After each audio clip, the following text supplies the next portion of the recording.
Overflows. Sex is natural and spontaneous, not ethical. Why has man been given so much sexual energy in the form of existential bioenergy? What is its purpose? Existence never does anything meaningless or without any purpose. It is for you to discover not outside, but discover deep within. And once you discover, you will know it. Mystically, it is clear indication that existence wants you to transform this energy into higher levels of consciousness, and it can be transformed. There is no sexual ethics. Sex is natural and a spontaneous phenomenon. All the views that have been held up to now were all repressive and condemnatory of sex. This has created a split in human mind. The whole schizophrenia and all the perversions of man are rooted in those wrong sexual ethics. Sex should be viewed as a natural phenomenon. There is nothing profane in it, and there is nothing sacred in it. It is purely natural life energy of tremendous importance and potentiality. If you cannot sublimate it, it can destroy you, and in fact, it has destroyed the entire humanity. It is the energy that you are born out of. Really, everything is born out of it. Naturally, there is no higher energy than sexual energy. But biological reproduction is not the only function of this energy. The same energy has different creative dimensions. The same energy, joined with meditative practices, can be sublimated to highest peak of consciousness that we know as enlightenment. Enlightenment is organic realization with existence. Two persons can be sexually related only if love allows. When there is no love and only law remains as a binding force, it is sheer prostitution. It is strange that all the religions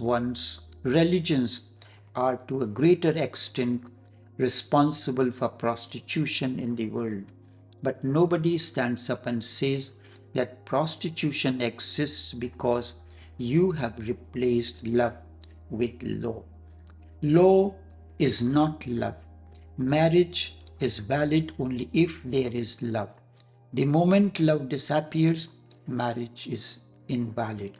William Shakespeare, in his famous sonnet on love 116, writes, "Let me not to the marriage of true minds admit impediments, love is not love, which alters when alteration it finds, or bends with remover to remove.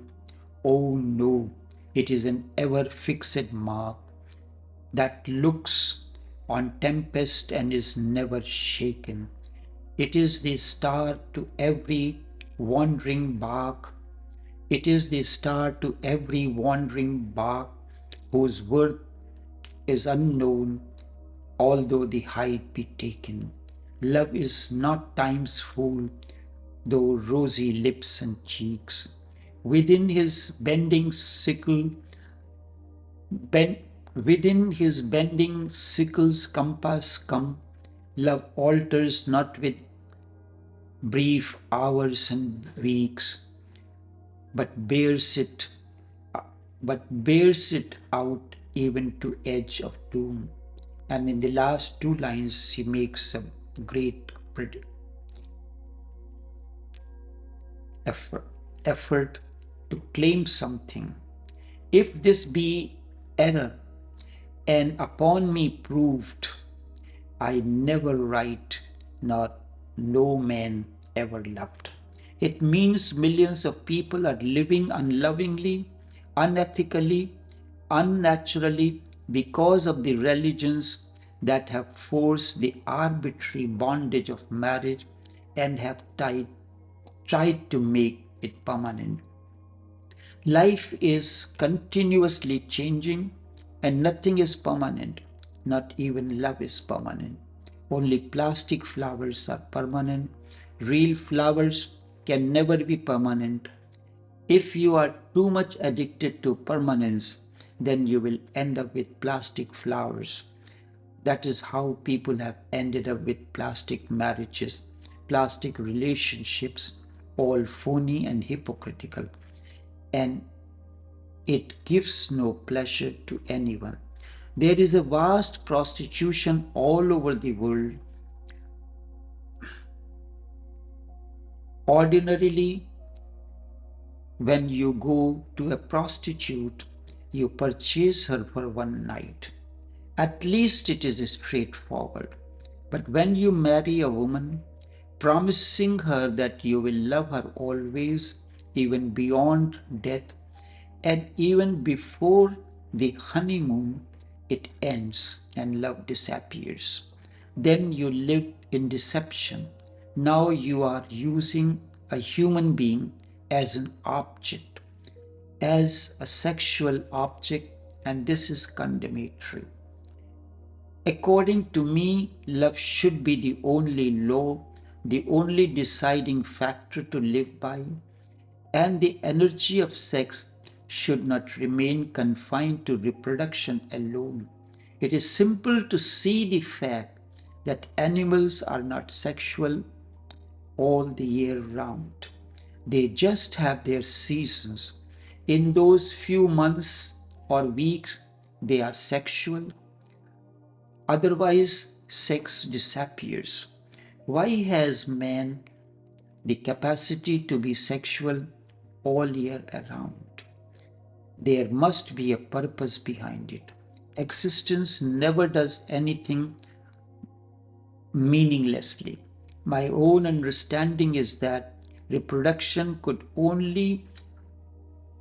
have been managed within a few weeks, just as it is being managed in all the animals. But man has been given so much this existential bioenergy, and it is a clear indication that existence wants you to transform this energy into higher levels of consciousness, and it can be transformed just as it can give birth to children, it can give birth to you as well. And it can make you reborn with a new vision, new bliss, new light, and a new being. That is the ultimate flowering. It is the union of anima and animus, the male and female energies within you. It can happen meditatively on one's own and also through the union between male and female. Both have their own benefits and problems. All that is needed is that the sexual energy should be entwined with meditation in either way. All that and that whole work of an enlightened one is in myriad ways. That is my sexual ethics, sex energy plus meditation. Ethics is based on well-founded standards of right and wrong that prescribes what humans ought to do. It is usually in terms of rights, obligations, and benefits. It is the easiest thing to join them because while making love, the moment you come to orgasmic explosion, your thoughts disappear, time stops. Suddenly you have melted into the other. You are no longer an ego. And these are the qualities of meditation. No ego, no time, no thinking. Just pure awareness and a melting in the whole. Where sexual orgasm ends, meditation begins. They can be joined very easily. The easiest thing to do is to join them, and they are so close to one another qualitatively. My own insight is that people come to discover meditation through sexual orgasm because of these qualities. They could see that when thoughts stop, time stops, ego disappears, and you are in a tremendously beautiful space. Sufis say they initiate and they give importance to meditation, to marriage. Only because of this reason, the quality that marriage, the relationship, the male female relationships brings to you. Although it lasts only for a few seconds, it gives you the taste of something that is not of this world, something of the beyond. We do not know who discovered meditation. Perhaps thousands of years ago, in the East, we have books at least 10,000 years old describing methods of meditation. But any method brings the same quality. It,